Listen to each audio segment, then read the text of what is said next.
caso de sobrino de esposa de Maduro va a Corte Suprema de Estados Unidos. Las autoridades estadounidenses arrestaron a Efraín Campo y a Francisco Flores en Haití en 2015 y de inmediato lo trasladaron a Nueva York para su juicio. Un sobrino de la primera dama de Venezuela apeló ante la Corte Suprema estadounidense una sentencia de 18 años en prisión por asociación delictuosa para contrabandear 800 kilogramos de cocaína hacia Estados Unidos. Francisco Flores y su primo Efraín Campo fueron declarados culpables en 2016 en un caso con enorme relevancia política que examina a detalle las acusaciones de Estados Unidos de narcotráfico en las más altas esferas de gobierno socialista del presidente Nicolás Maduro. En marzo, los fiscales acusaron formalmente al mismo Maduro de encabezar una supuesta conspiración narcoterrorista que inundó a Estados Unidos con 250 toneladas de cocaína al año. En una moción publicada el martes en el registro de sumarios de la Corte Suprema, los abogados de Flores argumentaron que un juez federal de Manhattan engañó al jurado al decirle que los acusados debían saber que el destino final de la cocaína era Estados Unidos, un requerimiento para una condena de acuerdo a las leyes estadounidenses. Según la petición, en ningún momento se puede escuchar en las conversaciones que fueron grabadas que los dos hombres siquiera preguntaran sobre el destino final del cargamento que negociaban rumbo a Honduras con informantes que trabajaban bajo la supervisión de la DEA. Cuando los informantes incluyeron a 13 instancias grabadas referencias generales sobre el tráfico de droga en Estados Unidos, los acusados permanecieron en silencio o dieron respuestas ambiguas o inaudibles, de acuerdo con la petición. La única evidencia citada respecto a la supuesta y deliberada evasión de conocimiento de Flores fue que él y Campo permanecieron en silencio. Por ejemplo, no buscaron confirmación o aclaración cuando los informantes de la DEA hicieron sus múltiples insinuaciones, según la petición, que fue preparada por Seattle, un despacho jurídico de Nueva York. La DEA arrestó a Campo y a Flores en Haití en 2015 y de inmediato los trasladaron a Nueva York para su juicio. Fueron atraídos a la isla caribeña con la promesa de recibir un anticipo de $11 millones de parte de un narcotraficante en silla de ruedas que conocieron en Honduras y conocido como El Sentado, y de quien desconocían que fuera un informante de la DEA. Después se llevó a cabo un encuentro en Caracas, en el que se presentaron muestras del producto. Sin embargo, no se incautaron drogas al momento de su arresto en un restaurante cercano al aeropuerto de Puerto Príncipe, luego de llegar a la capital haitiana en un avión privado procedente de Caracas. Los abogados de Campos y Flores arguyeron en su juicio de 2 semanas que las drogas no cambiaron de manos y que los hombres no tenían intención alguna de traficar con ellas. El testigo estrella de la fiscalía, José Santos Peña, era un informante de la DEA del que después se supo que mintió a sus supervisores. Se desconoce quién cubre los gastos legales de Flores.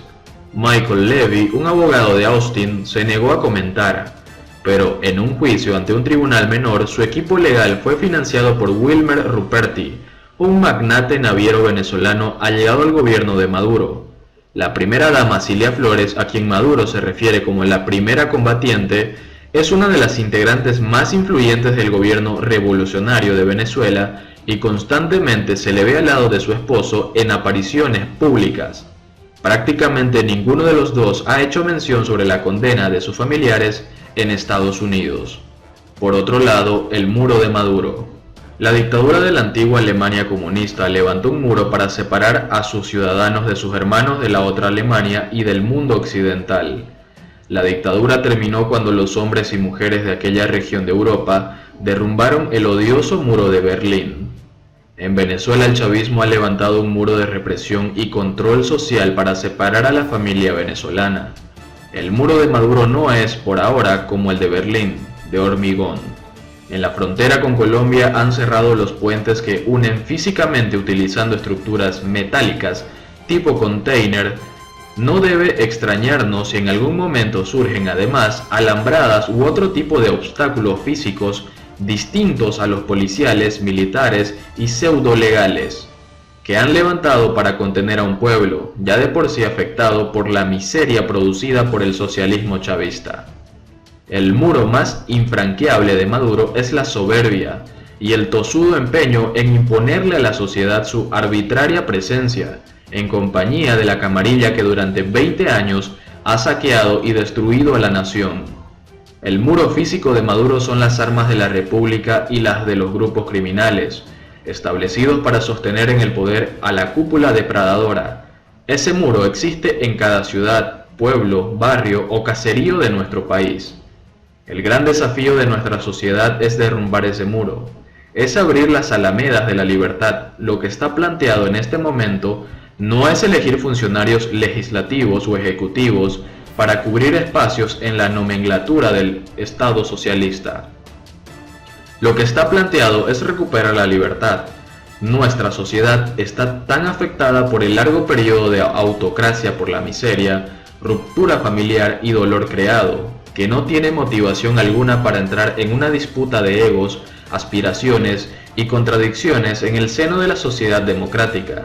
Es una banalidad seguir discutiendo sobre la originalidad de un planteamiento, sobre la pertinencia de un modelo político o económico, sobre la preeminencia de un partido, de una persona o liderazgo. No se trata de desconocer estos importantes elementos y factores presentes y gravitantes en la vida de nuestra sociedad. Se trata de colocar en esta hora de la nación como prioridad de toda nuestra actuación el rescate de la libertad, vale decir la demolición del muro de la arbitrariedad, la muerte y la miseria que se encarna en la persona de Maduro. Al tener ese objetivo como el central de todo interés legítimo y de toda acción política, entonces debemos concurrir con modestia y disposición a reanimar la voluntad ciudadana, capaz de echar al suelo el odioso muro.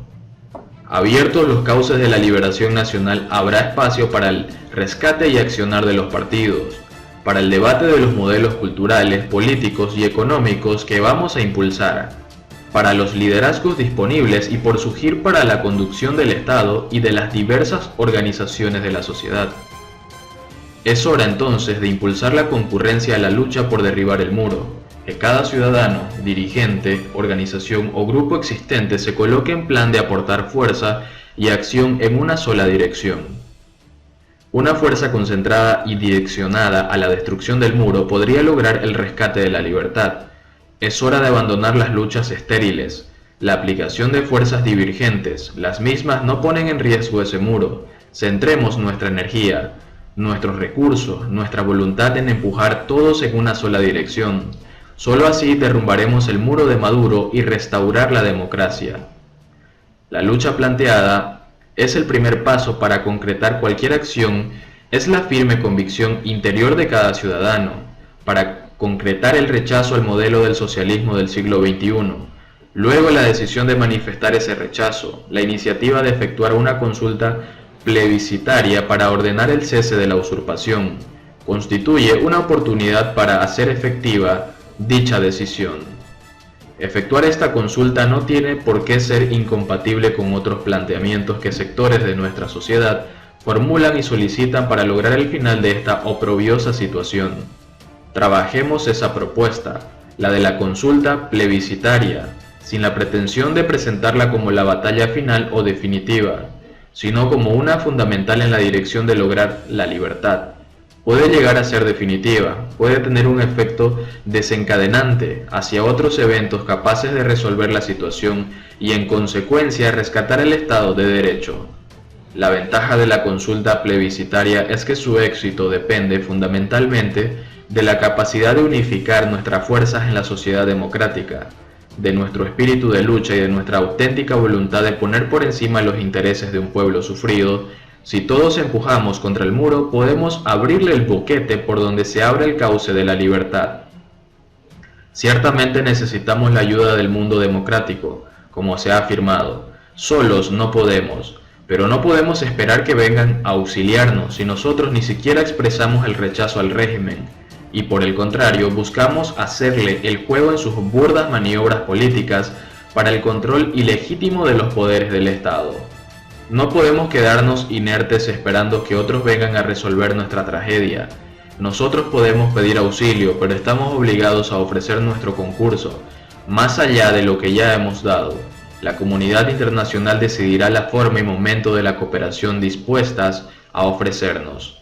Hasta la fecha en que escribo esta nota, la comunidad internacional ha expresado en diversas ocasiones su exigencia de unas elecciones presidenciales y parlamentarias libres, como el paso inicial para resolver nuestra situación.